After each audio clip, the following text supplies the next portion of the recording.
우리 정순교 집사님께서 오늘 안식일 예배를 위하여 기도해 주시고 함께 하나님의 말씀을 나누도록 하겠습니다. 기도하시겠습니다.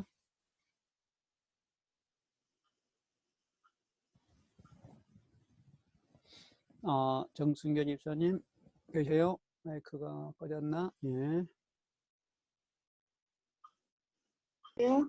예, 이제 다시 마이크 켰습니다. 지금 다시 하시기 바랍니다. 예, 감사합니다. 감사하신 하늘에 계신 아버지, 오늘 우리에게 이렇게 귀하고 복된 안식일을 또 우리가 각 처소에서 마음을 모아서 주님께 예배할 수 있는 귀한 은혜를 주셨사오니 감사합니다.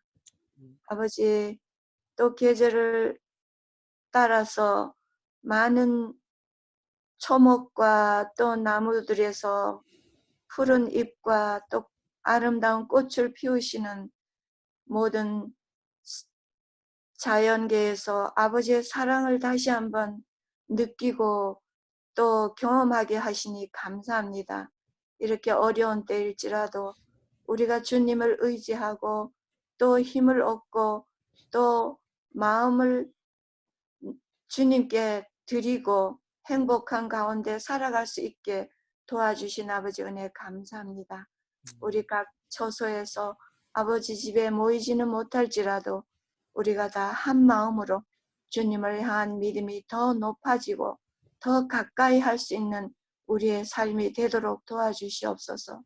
또 목사님을 비롯해서 우리 모든 교우들, 모든 가정가정마다 주님께 아뢰는 모든 기도가 주님의 선하신 뜻 안에서 이루어지고 경험하는 귀한 가정들 되게 해 주시옵소서. 오늘 이 안식일을 주님과 더불어 하늘의 충만한 은혜가 우리 마음 가운데 다 경험하고 또 더 감사함이 넘치는 귀한 안식일 되게 해 주시옵소서. 또 목사님 말씀을 통해서 우리가 더욱 아버지의 깊은 사랑을 깨닫고 경험하는 귀한 시간 되도록 인도해 주시옵기를 예수님의 이름으로 기도드리옵나이다. 아멘. 예, 감사합니다. 예. 우리가 함께 오늘은 요한계시록 5장에 있는 말씀을 가지고서 말씀을 드리려고 합니다. 오늘 제목은 이기었으니 합당하도다라고 하는 제목입니다. 5장에서 강조되며 계속 반복되는 이야기 중에 하나가 합당하다라고 하는 이야기입니다. 합당하다. 몇 번 나오는지 아세요? 합당하냐? 합당한 자가 누구냐? 합당하다라고 하면서 몇 번 나오는지 아세요? 합당하다는 한 번이요. 합당하다 한 번이요? 네, 하시도다가 2번. 하시도다. 다 같은 말이에요, 그거는. 그래도 어쨌든 간에 목사님 합당하냐고 그랬잖아요. 그러니까. 그러면 제가 질문을 잘못했어요. 합당. 3번. 합당이 들어있는 단어라고 그래야 돼요. 그러면 4번이요. 4번. 네, 합당한 자까지요. 24장, 5장에 4번. 네. 4장까지 합하면요. 네? 4장까지 합하면. 그거는 안 읽어봤잖아, 목사님. 지난 건데. 목사님 5장 얘기하셨잖아요. 이랬다 저랬다. 그래요. 제가 질문을 잘못했습니다. 다 제 책임이에요. 네, 4장까지 합하면은 4장 마지막 절에 등장합니다. 11절. 합당하오니 우리 주 하나님이여 영광과 존귀와 권능을 받으시는 것이 합당하오니 라고 하면서 합당에 대한 이야기가 5번 등장합니다. 저는 요한계시록 가운데서 가장 뭐라 그럽니까? 가장 높은 봉우리, 가장 이렇게 요한계시록을 1장부터 22장까지 이렇게 딱 펼쳐놓으면 그 가운데 가장 멋있는 장면이 있는 높은 봉우리가 어딘가? 저는 4장과 5장이라고 생각이 돼요. 제 개인 개념입니다.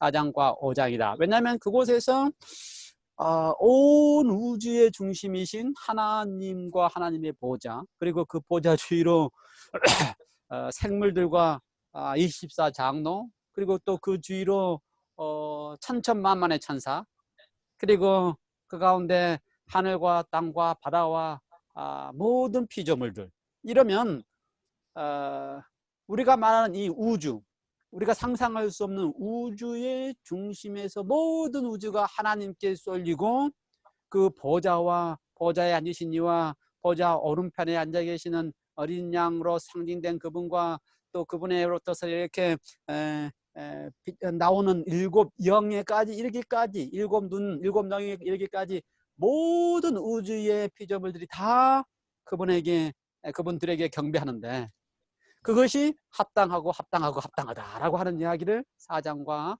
5장에서 하고 있습니다. 그래서 4장과 5장이 참 멋있는 장면이다라는 생각이 들고요. 어느 날 언젠가 우리가 하나님의 보좌를 향하여 그렇죠? 24장로도 아니지만 그 가운데 있는 천사들과 더불어서 하늘과 땅과 바다에 있는 그 피조물인 우리 모두가 다 하나님 앞에 합당하다라고 하는 찬양을 돌릴 수 있을 때가 속히 오리라 그렇게 믿고요. 그 장면을 상상하도록 한 이유는 4장과 5장에 새로운 사건을 전개하면서 그렇죠. 이미 3장까지 요한을 통하여 지금 있는 일, 즉 지금 있을 일, 내가 본바 지금 있을 일. 그래서 요한은 지금 있을 일을 7교회의 성도들이 지금 있을 일을 대한 이야기를 쭉 들었습니다. 그리고 4장부터 시작해서 장차 뭐라고 표현되어 있어요? 장차 될 일, 그렇죠? 장차 될 일, 마땅히 일어날 일, 이후에 마땅히 일어날 일에 대한 이야기를 보여주려고 하는 것입니다. 그래서 요한의 시대 이후로 장차 될 일, 우리의 시대에 이르기까지 장차 될 일에 대한 이야기를 쭉 요한이 보여주고자 하는데 그걸 보게 되면 그렇죠? 어떤 사람들은 두렵기도 하고 걱정도 되기도 하고 또 이런 일들이 세상에 있다라고 하는 걸 통하여 두려움이 느끼는 그들에게 그 두려움에 대한 해결책으로 피난처로 안전처로 그다음에 그들이 소망을 갖도록 하기 위하여 먼저 그들의 눈을 성도들의 눈을 하나님의 보좌 앞에 딱 두게 하는 것입니다. 그러므로 구약이든 신약이든 하나님의 보좌를 보는 경험은 그렇죠? 하나님의 보좌를 바라보는 경험은 그들의 인생 속에서 가장 힘들 때, 어려울 때, 환난이 올 때, 고난이 올 때, 사단과의 싸움에서 지치고 힘들 때에 그때마다 하나님께서는 우리에게 하나님의 보좌를 보이셔서 이곳이 바로 피난처다라고 하는 사실을 알려주는 것입니다.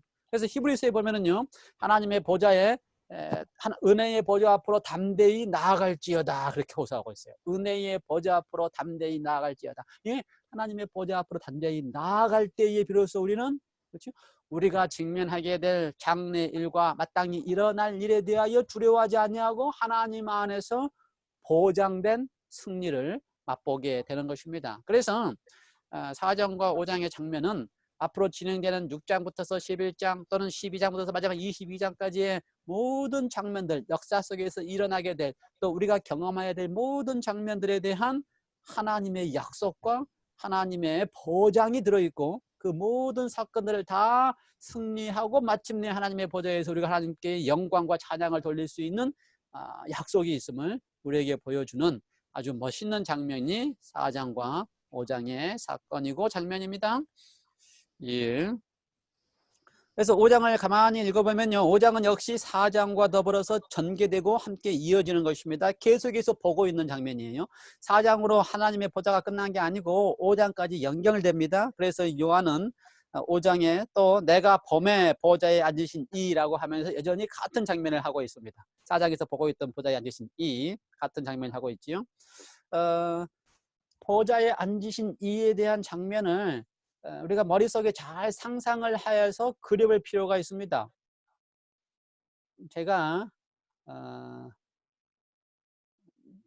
쉐어되는 그림 보이죠? 그림이 아니라 제가 이제 그리려고 하는 게 비디오를 끄면 안 보이나요? 혹시 잘 모르겠네요. 여러분이 비디오를 꺼버리면 안 보이는지. 제 얼굴 제 화면 보여요? 여전히? 스크린 보여요? 비디오를 꺼버리면 안 보이는가 보다.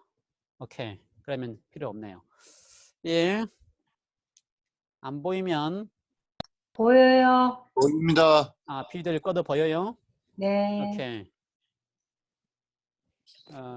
예, 제가 하나님의 보호자가 어떻게 생겼을까 이렇게 고민을 하다가 하나님의 보좌는 동그랗다. 바퀴처럼 동그랗다. 이사야 에스겔에 보면 하나님의 보좌에 바퀴가 있다 그랬거든요. 하나님의 보좌는 바퀴처럼 동그랗다. 그래서 하나님은요, 그 품성상 모든 영광이 한 곳으로, 다시요, 뮤트 올 하고요, 울리니까 한 곳으로 다 돌아오게 하지 않는 것 같아요. 자기한테 완전히 쏠리게. 그래서 하나님의 보좌는 동그래요. 그래서 이 동그란 보좌에 하나님이 그곳에, 그 중에서 한 곳에 앉아 계시고, 역시 그 주위에 뭐가 앉아 있는 거예요?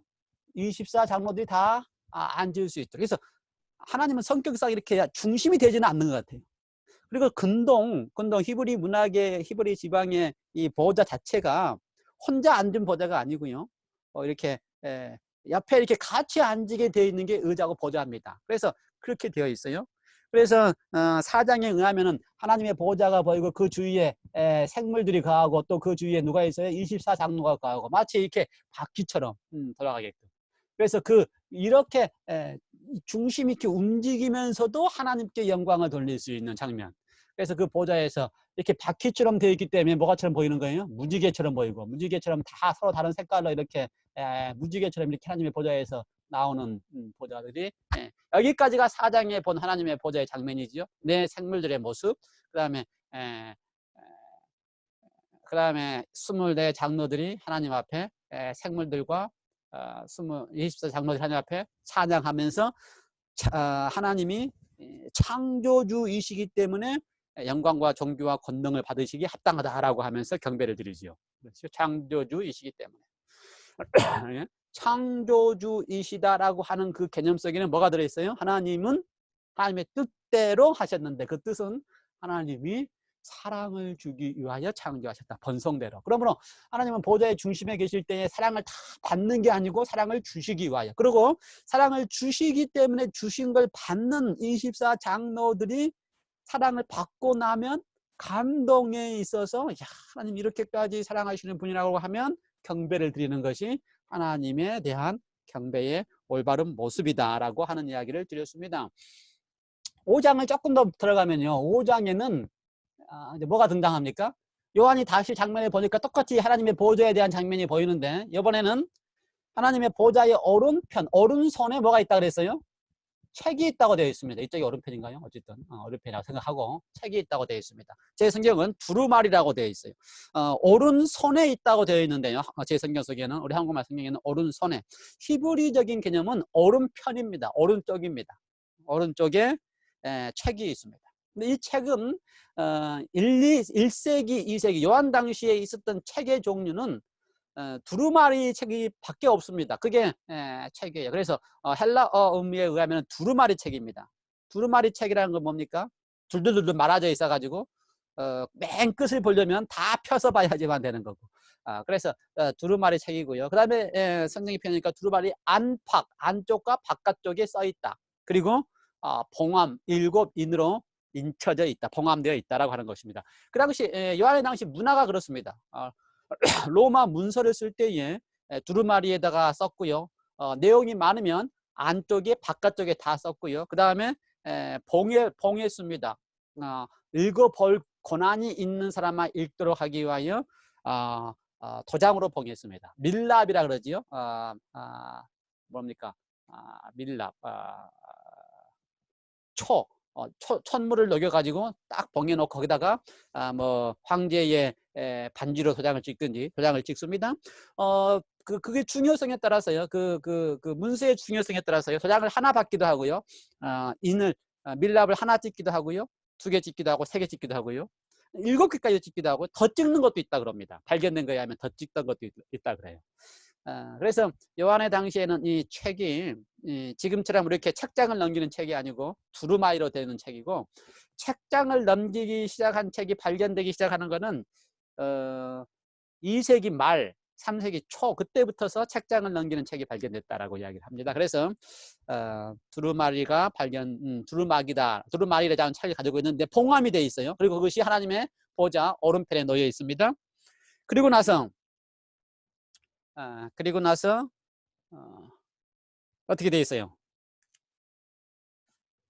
계속해서 보면 2절에 또 봄에 힘있는 천사가 큰 음성으로 외치기를 누가 그 두루마기를 떼며 그 인을 떼기에 합당하냐? 누가 이걸 떼야 되는데 그것이 누가 떼기에 합당하냐라고 천사가 묻는데, 요한이 가만히 보니까 하늘 위에나 땅 위에나 땅 아래나 능히 그 두루마기를 펴거나 보거나 할 자가 없더라 라고 되어 있어요. 그 책을 펴거나 보거나 할 자가 없더라. 그래서 4절에 그 두루마리를 펴거나 보거나 하기에 합당한 자가 보이지 아니하기로 내가 크게 울었더라 라고 되어 있습니다.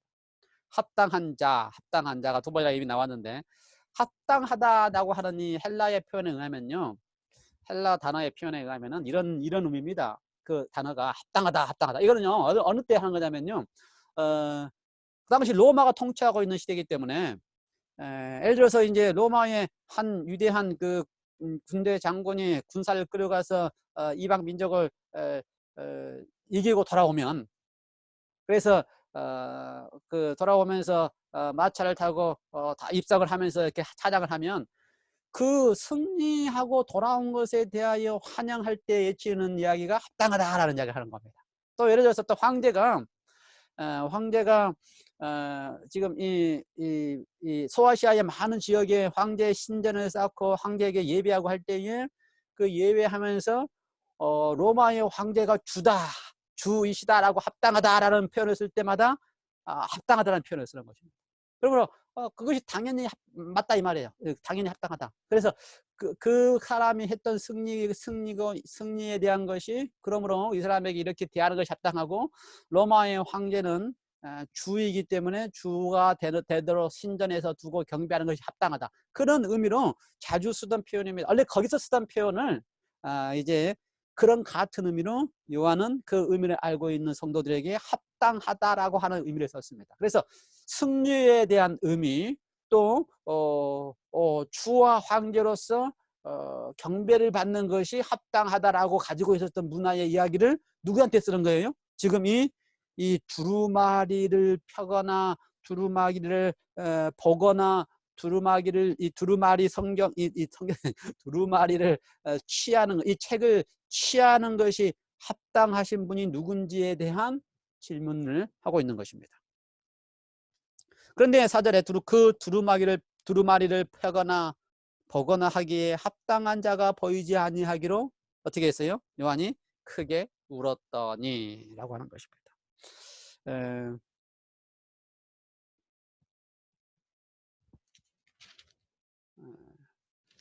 이제 요한이 그래서 그 이 책을 취할 만한 분도 아무도 없고, 또 열 사람도 아무도 없고 해서 슬퍼하고 있을 때에 5절에 장로 중에 한 사람이 내게 말하되 울지 말라. 유대 지파의 사자 다윗의 뿌리가 이겼으니 그 두루마리와 그 책과 그 7인을 떼시리라 하더라. 예. 울고 있는 요한에게 24 장로 중에 한 사람이 설명하지요. 뭐라고 설명해요? 울지 말라. 이겼다. 누가 이겼어요? 유대 지파의 사자와 다윗의 뿌리가 이겼으니, 그 다음에 그분이 두루마리와 7인을 떼기에 합당하다. 지금 합당한 사람을 드디어 찾은 겁니다. 떼기에 합당한 사람, 이긴 사람을 찾은 것입니다. 그렇죠? 개선하고 들어와서 승리하고 들어온 군인을 향하여 합당하다라고 이야기를 할 수 있는 것처럼, 이기고 들어온 그 누군가에게 합당하다라고 하는 것입니다. 그런데 그 대상에 대한 설명을 하는데, 그분이 누구라고 설명해요? 유대 지파의 사자요 다윗의 뿌리가 이겼다라고 설명하는 것입니다. 그리고 나서 가만히 보니까 6절에 내가 보니 보좌와 내 생물과 장로들 사이에 그 하나님의 동그란 그 바퀴와 같은 그 보좌도 있고 생물도 있고 그 가운데 20자 장로도 있고 하는 그곳에 뭐가 있어요? 한 어린 양이 서 있는데 일찍이 죽임을 당한 것 같더라.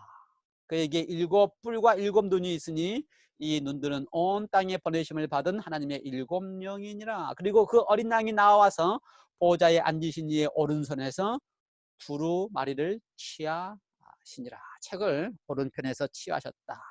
그러고 나니까 8절부터서 14절까지는요, 내 생물과 24 장로들이 그 취하시는 그 장면을 보면서 찬양하는 노래를 드린 거요. 그 다음에 11절부터서는 온 우주에 있는 천만 천사들이 큰 음성으로 그 어린 양을 향하여, 죽임을 당하신 어린 양을 향하여 합당하다라는 찬양을 드리고요. 13절에는 하늘과 땅과 바다와 그 가운데 있는 모든 피조물들이 보좌에 앉으신 이와 어린 양에게 찬송과 존귀와 영광을 세세토록 돌린다라고 하는 찬양을 돌리는 장면이 등장하는 것입니다. 예, 우리는 지금까지 그 장면을 다 상상해 보고 이제 확인해 봤어요. 그렇다면은 지금 우리가 그 때기에 합당하신 분이 대한 설명을 하고 있는데, 유대 지파의 사자, 그 다음에 다윗의 뿌리가 이기였고, 이기였던 그분의 모습을 다 설명을 하는데, 요한이 딱 보니까 그 모습이 어떤 모습 같아요? 어린 양 같다. 그것도 어떤 어린 양? 일찍이 및 죽임을 당한 어린 양 같더라 라고 했습니다. 같더라고 하는 것은 실제로 어린 양을 본 건 아닙니다. 그런데 뭐라고 표현한 거예요? 그와 같다라고 하는 표현입니다. 예. 요한은 죽임을 당한 어린 양이라고 하는 표현을요, 어린 양이라고 하는 표현을요, 요한계시록에 무려 29번이나 썼습니다. 아주 많이 썼지요. 근데 이 어린 양에 대한 어린 양이다라고 하는 표현은 요한의 독특한 표현입니다. 사복음서 가운데서 마태, 마가, 누가, 요한 가운데서 요한만이 누구를 가리켜서 어린 양으로 표현했어요? 예. 요한의 기록 가운데서만이 세상 죄를 지고 가는 하나님의 어린 양을 보라라고 예수님께서 침례를 받으러 올 때에 침례 요한이 한 이야기를 요한은 기록을 했습니다. 그래서 요한의 관점은 이미 요한복음을 쓸 때도 예수님을 향하여 뭐라고 표현했어요? 세상 죄를 지고 가는 하나님의 어린 양이라고 표현했고요. 그 개념을 그때부터 가지고 있던 예수님을 어린 양이시다, 세상 죄를 지고 가는 어린 양이시다라고 하는 개념을 그때부터 가르쳤던 요한은 요한계시록 속에서도 예수님을 가르칠 때에 예수님의 모습을 보면서 어떻게 표현한다고요? 죽임을 당한 어린 양과 같다라고 표현하면서 그 표현을 무려 요한계시록 속에 29번이나 언급하고 있습니다. 그러므로 요한의 개념 속에는요, 죽임을 당한 어린 양, 그러면 그분이 누구라는 사실 압니다. 그뿐만 아니라 요한이 목회하던 그 1세기의 그리스도인들도, 요한계시록의 편지를 받는 그리스도인들도 죽임을 당한 어린 양, 그러면 누군지 알아요? 예, 그들이 그렇게 사랑하는 메시아이신 예수 그리스도라는 사실을 압니다. 그런데 그 예수 그리스도랑 메시아이신 예수 그리스도를 표현할 때에 5절에서는 유대 지파의 사자다라고 명급했어요. 유대 지파의 사자. 이건 창세기 49장에 나와 있는 이야기입니다. 49장 9절에 나와 있는 이야기. 이게 무슨 말이냐면요, 야곱이 마지막 죽기 전에 12지파를 다 모아놓고, 12아들을 다 모아놓고 각각에게 마지막 유언을 하는 장면입니다. 근데 유다라고 하는 아들을 놓고는 뭐라고 유언을 했어요? 유다 지파의 사자라고 표현했습니다. 유다는 사자다, 수사자 같고 암사자 같을 것이다 표현했어요. 다시 말해서 짐승들의 왕인, 동물들의 왕인 사자를 가리켜서 유다의 지파를 통하여 뭐가 난다? 왕이 난다는 사실을 언급했습니다. 그래서 예수님은 유다 지파에 속해 있습니다. 그래서 예수님의 족보를 이야기할 때에 유다 지파에 속했다고 이야기했어요. 그러면 예수님은 왕족입니다. 왕족에 속해 있는 지파예요. 다윗의 후손은 왕족입니다. 그 다음에 뭐라고 표현했어요? 다윗의 뿌리라고 되어 있습니다. 다윗의 뿌리. 그거는 이사야에 나오는 이야기입니다. 이사야에 의하면요, 이새의 줄기에서 한 싹이 나온다고 되어 있습니다. 그리고 이새는 다윗의 아버지인데 다윗의 아버지로부터서 한 싹이 나와서 다윗이 왕이 되고, 또 그로부터서 또 뿌리에서, 그 다윗의 뿌리에서 한 가지가 나온다, 싹이 난다라고 이야기되어 있어요. 그래서 다윗의 뿌리이신 다윗의 후손으로서 한 싹이 나는데, 그분을 가리켜서 우리는 죽임을 당한 어린 양이라고 표현한 요한의 표현이 맞는 것입니다. 그러므로 실질적으로 하나님의 보좌에 죽임을 당한 어린 양이 있는 게 아니고 누가 서 계시는 거예요? 세상 죄를 지고 가실 하나님의 어린 양이라고 소개했던 그 메시아가 거기에 서 있는 것입니다. 그런데 그 메시아가 이기었다라고 되어 있습니다. 이겼습니다. 어떻게 이겼어요? 이기었다. 헬라어로 이겼다라고 하는 이야기는요, 정복했다, 승리했다, 그런 이야기입니다. 그러니까 정복하고 승리하고 온 사람들에게 이겼으니 합당하다라고 하는 찬양을 하는 그런 풍습이 로마에 있는 거죠. 그 개선문을 통해서 들어가면서 모든 민중들이 나와 백성들이 나와가지고 이겼으니 정복했으니 어떻게 한다? 합당하다라고 하는 찬양을 하는 거지요. 예, 이겼다고 하는 이야기는 정복했다, 승리했다 그 말입니다. 예수님이 승리하셨습니다. 예수님이 어떻게 승리하셨습니까? 예수님이 승리하셨습니다. 이겼다고 되어 있어요. 그렇죠? 누가요? 다윗의 사자요, 다윗의 뿌린 유대 지파의 사자요, 다윗의 뿌린 죽임을 당한 어린 양이 이겼습니다. 이겼어요. 분명히 정복하고 승리했습니다. 근데 예수님은 우리가 아는 대로 정복하고 승리하는 방법으로 이기지 않으셨습니다. 다른 방법으로 이겼습니다. 원래 예수님이 이길 때 쉬운 방법이 있어요. 가장 쉬운 방법은요, 이렇게 이기면 됩니다. 진짜 하나님은요, 사단이라고 하는 존재에 대하여 승리를 할 때에 쉽게 승리할 수 있어요. 가장 쉽게 승리하는 방법은 뭐예요? 사단을 그냥 그냥 제거해버리면 돼요. 어떤 분의 기록 가운데 얼마나 쉽게 이 하나님이 사단을 제거할 수 있느냐, 마치 우리가 손톱으로 벌레 하나 이렇게 누르면 죽어버리는 것처럼 하나님의 능력으로 사단이라고 하는 피조물 천사가, 아무리 사단이라고 하는 피조물 천사도 어떻게 하면 된다고요? 그런 차원으로 쉽게 제거할 수 있습니다. 아주 쉽게 제거할 수 있어요. 쉬운 방법이에요. 그렇죠? 그렇게 능력이 됩니다. 하나님은 그런 능력이 있어요.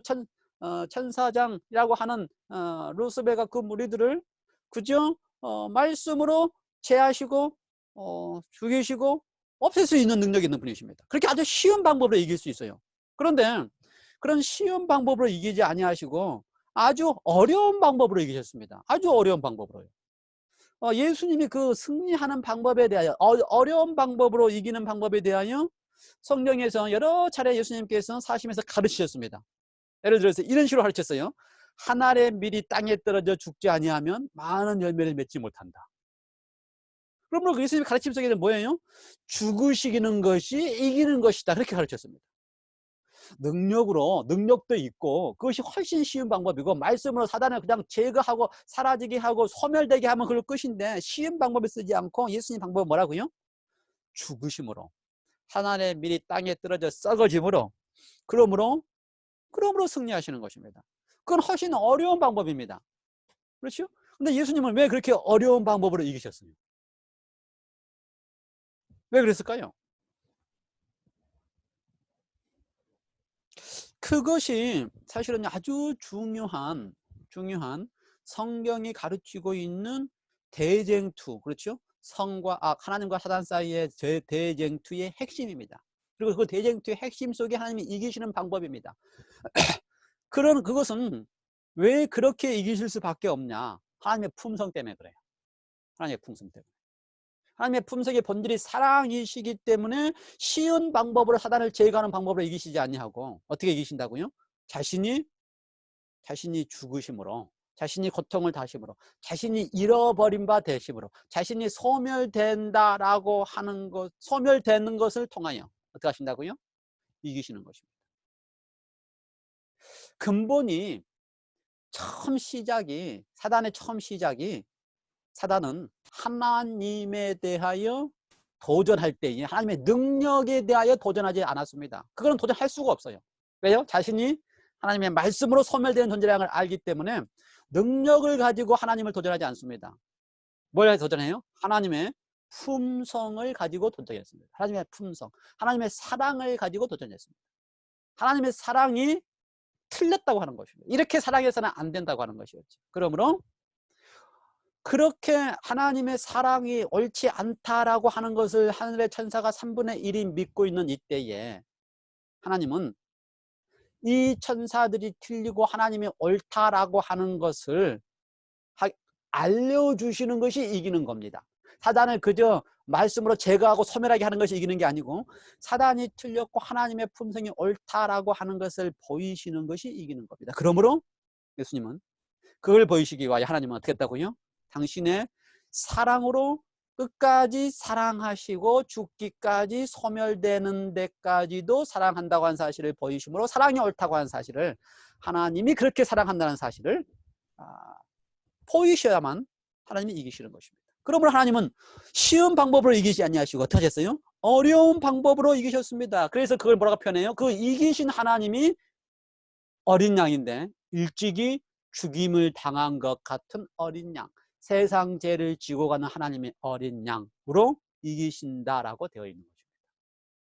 참으로 그래서요, 우리가 성경을 이해하고 볼 때 대전투의 첫 관점에서 보면은 하나님이, 하나님의 품성이 완전하고 옳은가라고 하는 것이 증명되어지고 또 나타내 보여져야지만, 오해하고 있던, 이미 오해에서 떠난 3분의 1의 천사가 아니고 온 우주의 거민들도 사단의 천사들이 왜 그렇게 하나님의 품성에 대해서 오해했을까라고 하는 것을, 사단이 틀렸구나, 하나님의 사랑의 품성이 옳구나, 얼마나 하나님이 사랑하는가, 죄인들을 위하여 당신이 죽으시면서까지 사랑하는 하나님의 사랑이 옳구나라고 하는 것을 온 우주의 거민들과 천사들과, 그렇죠, 천천만만의 천사들과 그 다음에 다른 하늘과 땅에 있는 모든 피조물들이 보고 예수님이 승리한 것을 보기 때문에 어떻게 한다고요?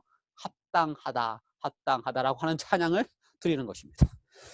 그러므로 예수님의 승리는 능력으로 사단을 죽이는 승리가 아니고 사랑으로, 하나님의 사랑이 옳다고 하는 그것을, 그렇죠?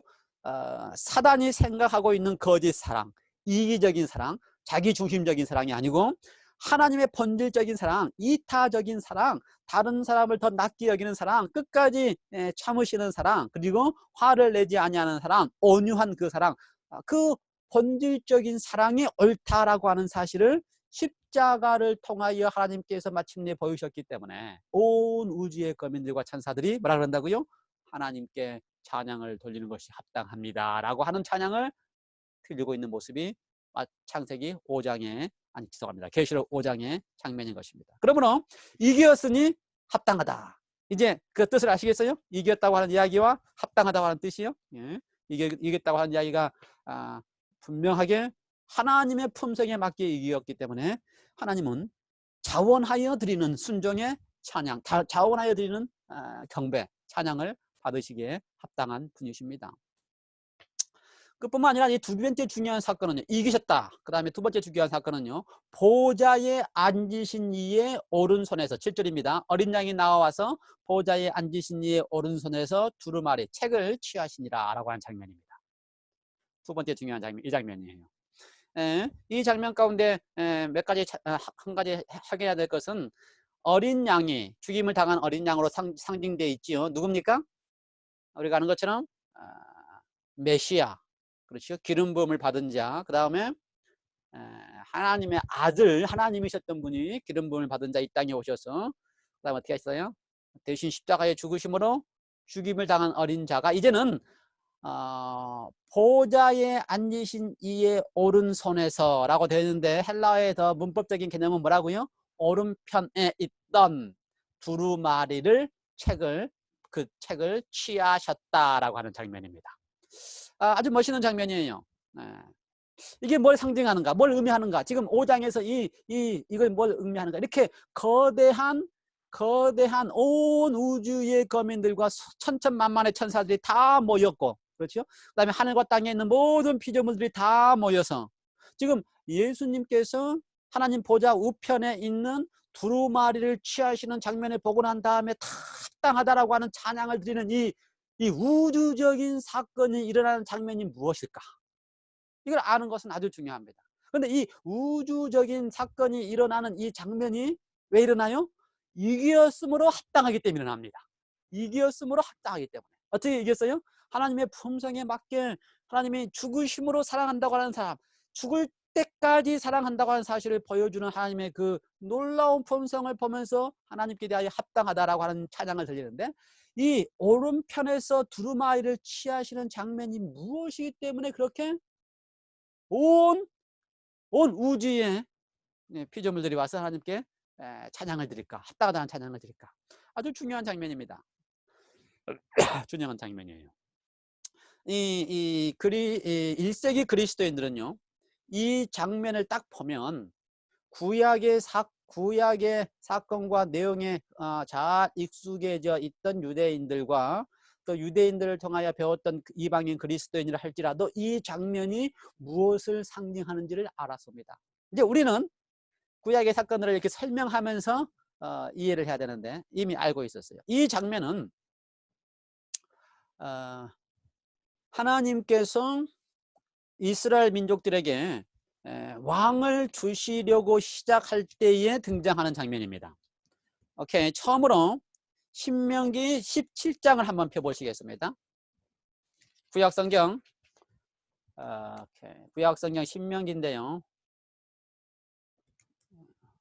제가 컴퓨터로 쉐어를 해드리면 신명기 17장 14절 이렇게 되어 있어요. 내가 하나님 여호와께서 내게 주시는 땅에 이르러, 보이죠? 땅에 이르러 그 땅을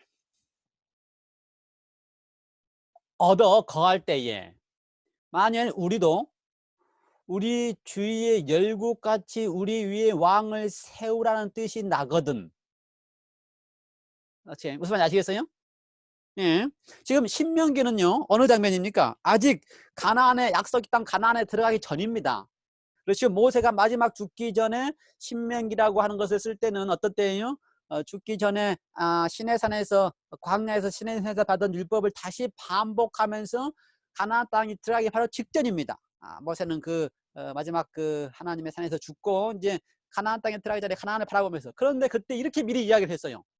내가 하나님께서 주시는 땅에 이르러서 땅을 얻을 때에 거기 거하면서 주위의 열국들과 같이 우리에게 왕을 세우라는 뜻이 나거든. 참 나는 이걸 보면서요, 이야 하나님 참 대단하시다 이런 생각을 해요. 아직 이루어지기 전입니다. 그런데 하나님 어떻게 했어요? 그걸 다 아셨습니다. 그렇죠? 그런 때가 어느 때예요? 사무엘상입니다. 여호수아가 가나안에 들어가고 사사기 시대 지난 다음에 사무엘 때쯤 되면 어떻게 돼요? 우리에게도 왕을 주십시오라고 하는 이야기가 드디어 생기기 시작해요.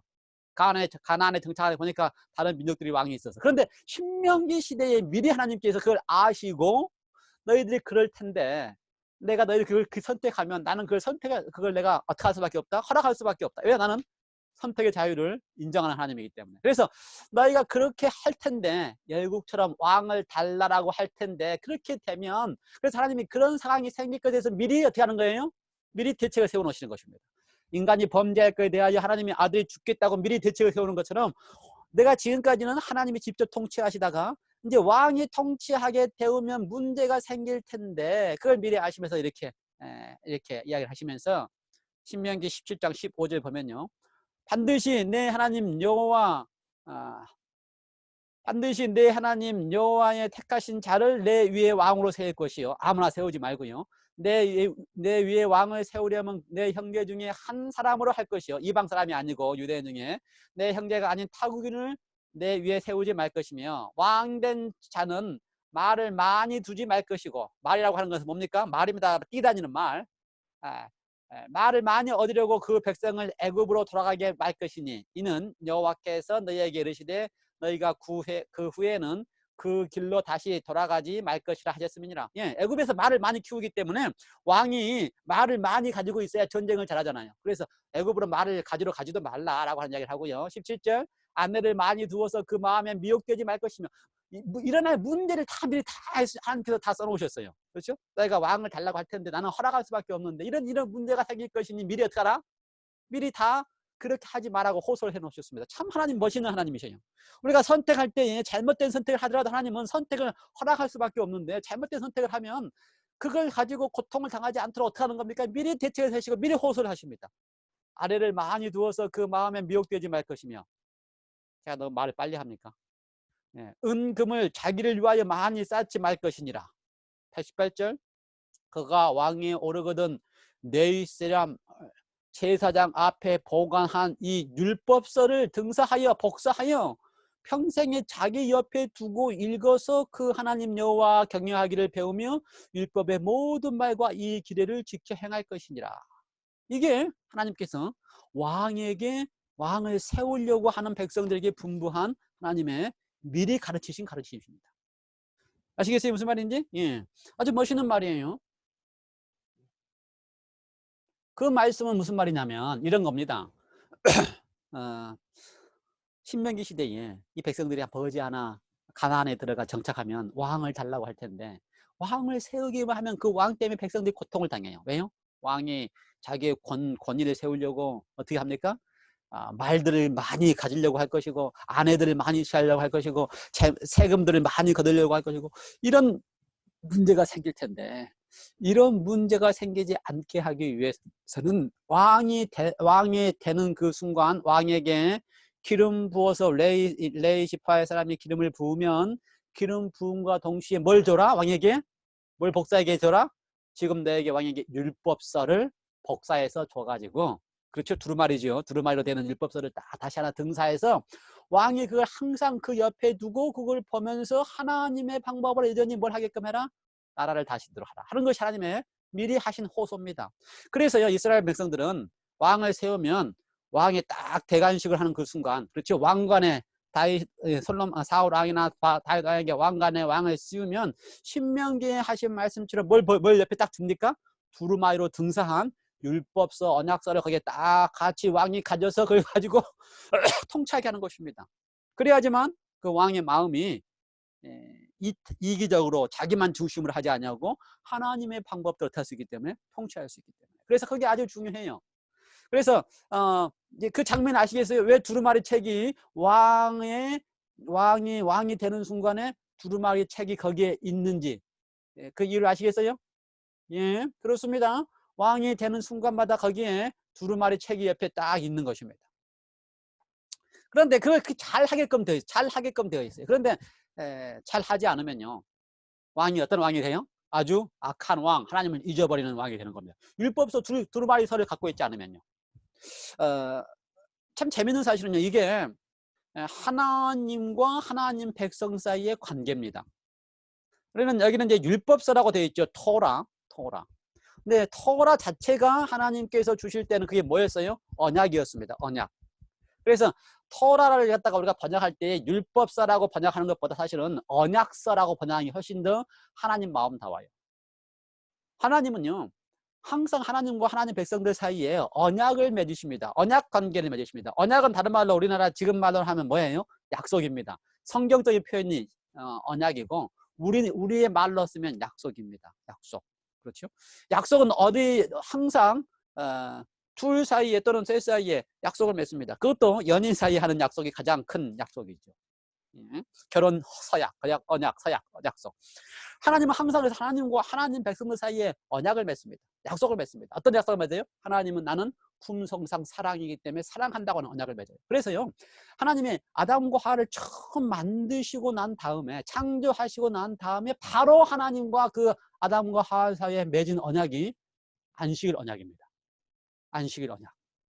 안식일도 언약이에요. 안식일 언약입니다. 이게 뭐예요? 나는 너를 창조한 아버지야. 나는 너와 함께 뭐 하고 싶어? 영원히 교제하고 싶어. 그래서 첫 여섯째 날 아담과 하와를 만난 다음에 처음으로 만나는 게 뭐예요? 하나님과 언약을 맺고, 안식일에 언약을 맺고, 안식일의 언약 속에 뭐 하는 겁니까? 그 속에 하나님과 만나고 교제하는 거. 예. 그래서 성경은 수많은 언약이 약속되는 거예요. 노아가 세상을 다 멸망한 다음에 노아 가족들이 방주에서 나와서 가장 처음 한 것이 하나님이 노아의 가족들과 언약을 맺는 겁니다. 그건 무슨 언약이에요? 무지개 언약. 나는 너를 책임지고 보호하는 하나님이야 라고 하는 것을 보여주시는 언약. 그렇죠? 아브라함을 부른 다음에 아브라함과 언약을 맺었습니다. 이건 무슨 언약이에요? 제단 언약. 아브라함이 짐승을 딱 잘라가지고 둘을 낳습니다. 그 사이에 누가 지나갔어요? 불이 하나님이 지나갔어요. 그래서 하나님이 내가 이 짐승이 잘라지는 것처럼 내가 너를 사랑한다고 하는 나의 사랑이라고 하는 품석이 바뀌면 내가 죽겠다고 하는 언약을 맺었어요. 출애굽 때예요. 언약을 맺었습니다. 신의 산 언약을 맺었습니다. 우리는 신의 산이 하나님께서 율법을 줬다고 생각하는데 하나님이 뭘 줬어요? 열 언약의 말씀들. 이게 하나님이 칭호라 그랬습니다. 십계명이 아니고 뭐라고 되어 있어요? 히브리어에는 열 언약의 말씀들. 그러면 언약을 세우셨어요. 그래서 출애굽에는 무슨 언약입니까? 신의 산 언약입니다. 그걸 다 모아놓은 게 뭐예요? 토라, 언약서입니다. 그걸 누가에게 줬어요? 왕에게 주면서. 그 전까지는 누가 통치를 했습니까? 하나님이 직접 통치했습니다. 하나님이 아담과 하와와 안식일 언약을 맺어 통치하고요. 하나님이 직접 무지개를 통하여 하나님이 보여주면서 통치하고요. 하나님이 직접 짐승의 쪼개진 사이를 걸어가며 통치하고요. 하나님이 신의 산에 오셔가지고 직접 어떻게 했어요? 언약을 맺으면서 통치하시고요. 그런데 가나안에 정착하면서 왕을 달라고 하는 일이 드디어 생겼습니다. 우리에게 왕을 주시오 그러니까 하나님이 허락을 하시면 어쩔 수 없이 선택의 자유를 주셨으니까. 그래서 왕을 주시고 난 다음에 뭐라고 표현했어요? 미리 왕 옆에는 항상 뭘 둬라? 언약서를 둬라. 이 율법서 두루마기를 둬서 이 언약대로 내가 언약을 주시는 하나님의 것을 알고 지키게끔 해라. 그랬어요. 그래서 그걸 알고 지키는 왕들은 선한 왕이 됩니다. 예를 들어서요, 이 유대의 왕 가운데 열왕기 하 11장에 보면은요, 요아스라고 하는 젊은 왕, 청년 왕, 더 어리죠. 사실은 7살 때 왕이 됐으니까요. 그 왕이 왕으로 등위하는데, 이 요아스라고 하는 왕은 그 전까지 왕들은 유다나 이스라엘에 다 악한 왕들이에요. 다 하나님을 잊어버렸어요. 하나님이 왕이 되는 순간 율법책을 등사하여 읽으라고 하는 걸 다 잊어버려서 다 악한 왕입니다. 그런데 요아스는 왕이 되는 순간에 그 제사장이 잃어버렸던 율법서를 하나님의 전에서 발견해가지고 요아스가 왕이 되려고 하는 그 순간 머리에 왕관을 씌워주고 그 요아스에게 신명기에서 약속하신 대로 그 율법의 언약의 두루마리를 챙겨와가지고 누구한테 줬어요? 요아스에게 왕을 줬습니다. 그래서 요아스가 이스라엘 왕국 가운데서 아주 선한 왕이에요. 그래서 그 언약서대로 기름 부은 왕을 삼았다. 열왕기하 11장 12절에 보면요, 여호야다 제사장이 왕자 요아스에게 인도하여 내서 면류관을 씌우고 율법책 두루마리 언약서를 주고 기름을 부어 왕을 삼음에 무리가 박수하며 왕의 만세를 부르더라. 그렇게 되어 있습니다. 여러분, 이 장면을 아시겠어요? 제가 지금까지 설명하려고 하는 이유를 알겠습니까? 계시록 5장 7절에 어린 양이 나와서 보좌에 앉으시니 오른편에서 뭘 취했어요? 두루마리를 취하셨다. 이 장면이 뭔지 아시겠습니까? 이 장면이 바로 이스라엘의 하나님께서 왕을 세울 때마다, 그렇죠? 그건데 왕관을 씌워주고 왕자에 딱 앉으려고 하는 순간에 뭘 주는 겁니까? 언약서를 줘서 이 언약서를 가지고 두루마리를 가지고 어떻게 하라? 왕이 되도록 하는 것입니다. 그러면 이 장면은 이스라엘 역사 속에서 보면은 지금 예수님께서 하나님의 보좌에 앉으시고 하나님의 보좌의 우편에 딱 앉으시고 그곳에서 두루마리를 취하십니다. 이게 무슨 장면이에요? 그러면은 예수님이 드디어 뭐가 되는 겁니까? 왕, 이기셨다라고 하는 이야기의 그 의미 말 그대로 드디어 예수님께서 하나님의 보좌의 우편에 앉으시면서 왕의 왕관을 쓰시고 또 그 왕이 된다고 하는 그 특징으로 뭘 받는 거예요? 언약책을 받으시는, 드디어 하나님이 다시 온 세상을 통치하신다라고 하는 사실을, 그걸 확인하는 장면이 바로 요한계시록 5장 7절의 장면입니다. 그걸 온 우주의 거민들과 온 천사들이 드디어 안 거예요. 뭘 속에서 아는 겁니까? 아, 맞아, 하나님이 이기셨어. 근데 어떻게 이기셨어요? 그의 능력으로 사단을 소멸시켜서 이기신 게 아니고 그분의 품성에 맞게 사랑으로 당신이 죽임을 당하심으로 승리하셨기 때문에 그분이 다시 왕이 되시는 것이 옳습니다, 합당합니다 하는 찬양을 드리고 그분에게 언약서를 다시 주는 그 예식을 하는 것입니다. 그래서 그 언약서의 내용은 뭐예요? 하나님이 아담에게 언약하고 노아에게 언약하고 아브라함에게 언약하고 신의 산에서 언약하고 그 다음에 왕들을 통해서 언약했지만 다 실패했어요. 그런데 다시 어떤 왕? 하나님의 아들이신 왕을 통하여 십자가에서 언약을 성취했습니다. 그리고 그 언약서대로 다시 내가 온 세상을 하나님의 품성대로 통치한다는 사실을 보여주는 장면이 드디어 하나님의 보좌 우편에 딱 앉으시는 장면입니다. 근데 보좌 우편에 앉으실 때에 어떻게 합니까? 구약에 보면은요, 왕에게 뭘 했어요? 기름을 부었습니다. 기름을 부어서 왕을 삼았어요. 그래서 메시아라고 하는 이름은, 예수님의 메시아, 그리스도라고 하는 이름은 기름 부음을 받은 자라고 하는 의미입니다. 그러니까 예수님도 기름 부음을 받은 자예요. 왜요? 메시아이고 헬라어 이름이 그리스도이기 때문에. 언제 기름을 부음 받았는가? 기름 부음은 바로 여기 이 장면에서 받았습니다. 하나님의 보좌에 앉으실 때에. 그때 왕에게 기름을 붓잖아요. 그때 기름을 부었어요. 6절에 보면은요, 일찍이 죽임을 당한 것 같더니 그에게 일곱 뿔이라고 하는 건요, 완전한 뿔은 그 권위의 상징입니다. 완전한 권위의 상징. 7이라는 숫자이기 때문에 완전한 권위. 하나님 드디어 온 우주에 완전한 권위를 다시 찾으셨습니다. 가장 낮으신 인간이 되셨던 하나님이 그 인간이 되셔서 하나님의 품성의 사랑을 올바로 온전히 죽기까지 하심으로 십자가에서 그 언약을 확인하셨기 때문에 다시 하늘에 오르셔서 하나님의 보좌의 우편에 앉으셔서 어떻게 했다고요? 완전한 7불로서의 권위를, 왕으로서의 권위를 다시 확인했을 뿐만 아니라 7눈이 있으니, 6절입니다. 7눈이 있으니 이 눈들은 온 땅에 보내심을 받은 누구다? 하나님의 7영이더라. 이 장면이 바로 기름 부음을 받은 장면입니다. 기름 부음을 받으니까, 그렇죠? 7눈과 같은 7영이 하늘로 붙어서 온 땅에 보내심을 받았습니다. 그게 뭐예요? 오순절 성령이 임하는 겁니다. 그래서 이 장면은 하나님께서 예수님께서 승천하신 다음에, 그렇죠? 40일 만에 승천하시고 10일 동안 이 온 우주의 검들이 모여서 대관식을 할 준비를 다 한 다음에 마침내 50일째 되는 날, 그렇죠? 구약에서도 50일째 되는 날, 그때에 처음으로 제사장들에게 기름을 부었습니다. 아론에게. 그렇죠? 그래서 지금 이 장면은 하나님께서 보좌의 우편에 앉으셨다라고 할 때 히브리서에는 뭐라고 됐어요? 예수님께서 드디어 제사장 되셨느니라라고 표현했고요. 요한계시록에서는 무슨 표현했어요? 드디어 예수님이 왕이 되셨느니라. 그러면 예수님의 가르쳐서 우리는 뭐라 그래요? 대제사장이요? 왕이다. 왜요? 대제사장과 왕에게 기름 붓기 때문에. 그러므로 예수님은 메시아이시고 예수님은 뭐다?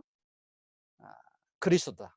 그러므로 예수님이 머리에 기름을 받으니까 하나님의 7영이, 하나님의 영이, 성령이 온 땅에 보내심을 받아서 오순절날 성령이 임하고 지금도 우리에게 성령이 임하시는 것입니다.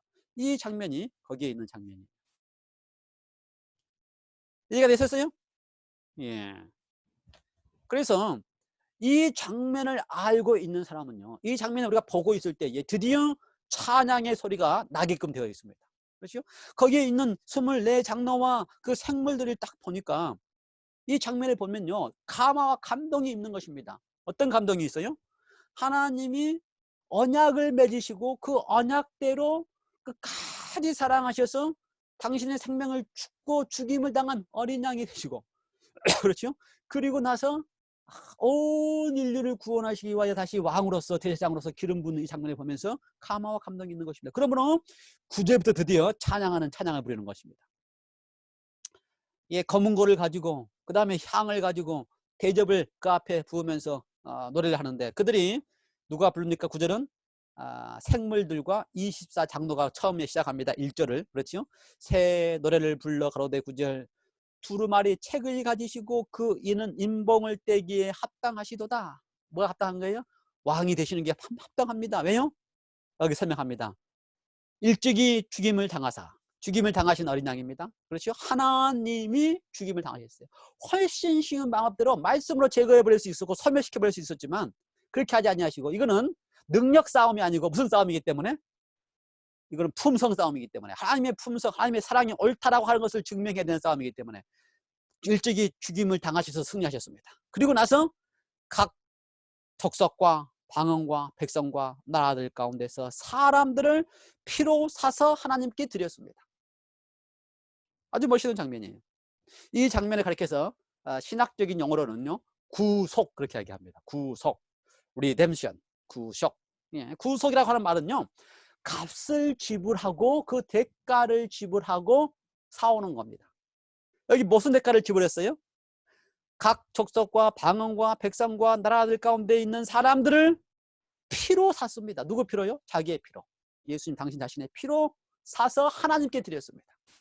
피로 사왔어요. 원래 하나님 거였는데 우리가 다 하나님이 떨어져 나가서 다 죄로 죽을 수밖에 없는 운명에 처했지 않습니까?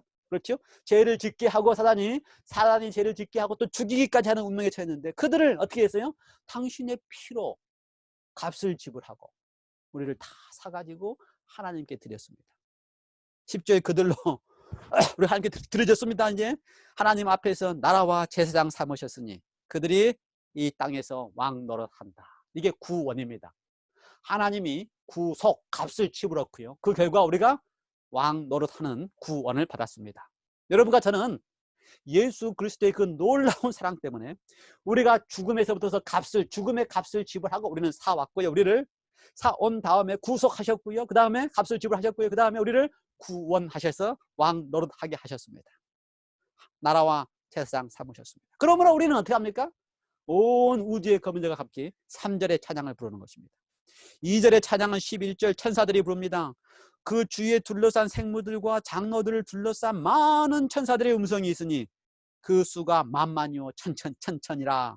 큰 음성으로 가라되 죽임을 당하신 어린 양은 능력과 부와 지혜와 힘과 존귀와 영광과 찬송을 받으시기에 합당합니다. 여기 7가지 단어가 등장합니다. 그것도 7가지예요. 쉬어보면 7가지입니다. 능력, 부, 지혜, 힘, 존귀, 영광, 찬송. 그런 찬양을 드리고요. 이제 여러분과 저는 어떤 존재입니까? 13절에 있는 존재입니다. 또 들으니 하늘 위에와 땅 위에와 땅 아래와 바다 위에 또 그 가운데 있는 모든 피조물들이 이르되, 여러분과 저는 어떤 사람이에요? 구속하고 구원받은 사람. 당신의 피로 사셔서 하나님 앞에서 나라와 제사장 삼으시고 왕 삼으신 우리들은 어떻게 합니까? 이렇게 찬양합니다. 보좌에 앉으신 이와 어린 양에게 찬송과 존귀와 영광과 권능을 세세토록 돌릴지어다. 아멘. 아름다운 찬양 아닙니까? 그렇습니다. 주님께서 이기셨습니다. 능력으로가 아니고요, 당신의 품성으로 이기셨습니다. 그리고 우리는 그 당신의 품성 때문에 당신께서 우리를 당신의 피로 사셨고, 그로 말미암아 우리로 하여금 나라와 제사장 삼아 주셨기 때문에 우리는 그 감동으로, 그 감격으로 하나님 앞에 보좌에 앉으신 이와 그 어린 양 앞에 찬송과 존귀와 영광을 세세토록 돌리는 찬양을 드리는 것입니다. 4장 5장 너무나 아름다운 장면입니다. 머지않아 우리가 하나님의 보좌 앞에서 우리를 구원하고 당신의 생명을, 당신의 피로 우리를 구원한 그분 앞에 정말 우리도 엎드려 감사와 감격의 찬양을 드리게 될 것입니다. 그런 날이 속히 오기를 고대하고요, 그렇게 되는 날이 이르기 전에 지금 우리의 삶 속에서 정말 하나님 앞에 감사와 찬양의 예배가 있게 되시기를 간절히 기원합니다. 말씀을 마치겠습니다. 예, 아멘. 시간이 많이 지났습니다. 3분이 또 지났습니다. 질문해야지요. 질문이 있습니까? 질문 제가 드리겠습니다. 5장의 장면은요, 어떤 장면이라고요? 아시려면 빨리 말씀하십시오.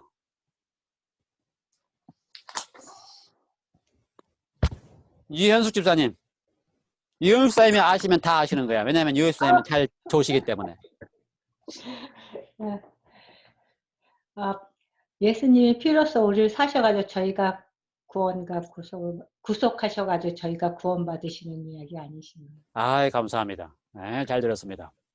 예, 예수님이 피로 사셔서 우리를 구속해 주셨고요, 그 다음에 나라와 제사장 삼았기 때문에 구원해 주신 그 감격과 감동을 하나님 앞에 예수님께 드리는 시간입니다. 드리는 때인데, 들려지는 장면이 어떤 장면이에요? 예수님께서 드디어 그렇게 하신 그 아름다운 품성으로 예수님이 어떻게 되셨기 때문에? 다른 분, 예수님이 어떻게 되셨기 때문에?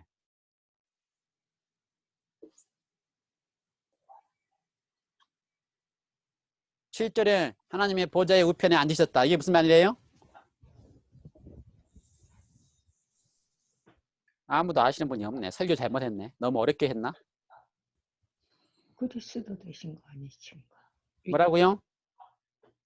이태인 집사님 제일 똑똑하시니까 마치면 다 아는 건데. 잘 모르는데요. 예수님이 그 하나님 말씀을 순종하셔서 승리하신 것 같아요. 하나님 사랑의 품성을 이렇게 보여드려가지고 승리하셨다. 예. 제가 하려고 하는 답이 예정 안 나오네. 설교를 잘못했네. 그리스도 되신 거요. 뭐 되신 거요?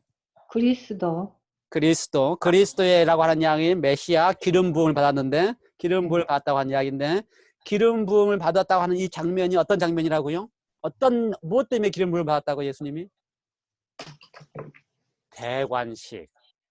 맞아요. 대관식. 아주 중요한 장면인데 그 답을 못 하시네. 무슨 대관식 하신 거예요? 온 우주에, 온 우주 거민들 앞에서 드디어 하나님께서 예수님이 기름 제사장과 왕으로서 왕으로서. 예, 구약에도요. 왕이 될 때 항상 기름 부음 받아요. 그리고 뭘 받아요? 두루마리를 받아요. 언약서를 받아요. 똑같은 장면입니다. 기름 부음 받고 두루마리 받으시는 거. 그게 무슨 장면이라고요? 왕으로 즉위하는 장면. 왕으로. 예, 이기셨기 때문에 왕으로 즉위하는 장면. 이 장면은 5장의 장면은 예수님께서 사랑으로 이기셨기 때문에 왕으로 온 우주에 제사장과 왕으로 기름 부음 받으면서 즉위하는 장면입니다. 그 장면이 감동스럽고 감격스럽기 때문에 온 우주의 거민들이 그분 앞에 경배하는 거예요. 여러분이 예수님 앞에 경배할 때 이 감동이 있어야 돼요. 그렇죠?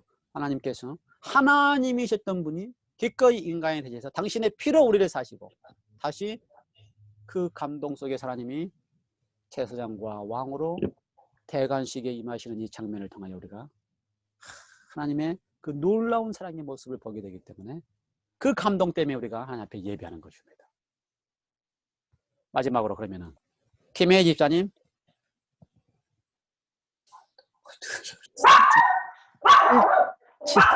아이, 내가 대신 대답하네. 녹음 계속되고 있는데 개소리까지 녹음돼 버렸네.